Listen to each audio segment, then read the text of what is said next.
আজকের প্রাণীগুলো আগে দেখতে কেমন ছিল চলো দেখে নি। তো নাম্বার 1, প্রথম দেখায় তোমার মনে হতে পারে এটা কোনো হরিণ বা ঘোড়ার বাচ্চা, কিন্তু আসলে এটা হলো জিরাফ। আসলে কোটি কোটি বছর আগে জিরাফের ঘাড় ও গলা এমন ছোট ছিল, কিন্তু তারা ঘাড় ও গলা দিয়ে বেশি লড়াই করত।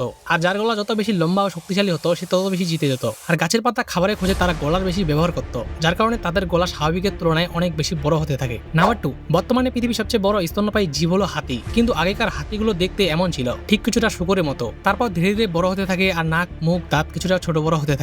এভাবে তারা বিবর্তনের মাধ্যমে এত বড় হয়ে যায়। নাম্বার 3, এটা হলো তিমি। আসলে পেকজেটাস আগে ডাঙায় থাকতো, কিন্তু খাবারের খোঁজে তারা আস্তে আস্তে পানিতে বেশি সময় কাটাতে শুরু করে। তারপর ধীরে ধীরে তাদের শারীরিক গঠন বদলে যেতে থাকে, আর এইভাবে তারা স্থলচর প্রাণী থেকে জলচর তিমিতে রূপান্তরিত হয়। নাম্বার 4, এটা হলো গন্ডার। আসলে একসময় পৃথিবীর সবচেয়ে বড় স্তন্যপায়ী প্রাণী ছিল গন্ডার, আর এরা এতটাই বড় ছিল যে হাতিও তাদের কাছে ছোট মনে হতো। কিন্তু বিবর্তনের কারণে এরা ধীরে ধীরে শিংযুক্ত গন্ডারে পরিণত হয়। নাম্বার 5, গাছে থাকা এই স্লথ একসময় এত বড় ছিল যে গাছে চড়ার প্রয়োজন পড়তো না, কিন্তু হাতির সমান এই স্লথ বিবর্তনের কারণে অনেক ছোট হয়ে গেছে। কিন্তু আশ্চর্যের বিষয় হলো এদের আকারের পরিবর্তন হলো, গঠনগত কোনো পরিবর্তন হয়নি। মানে চোখ, মুখ, নাক, দাঁত, নখ সবকিছু আগের মতোই আছে।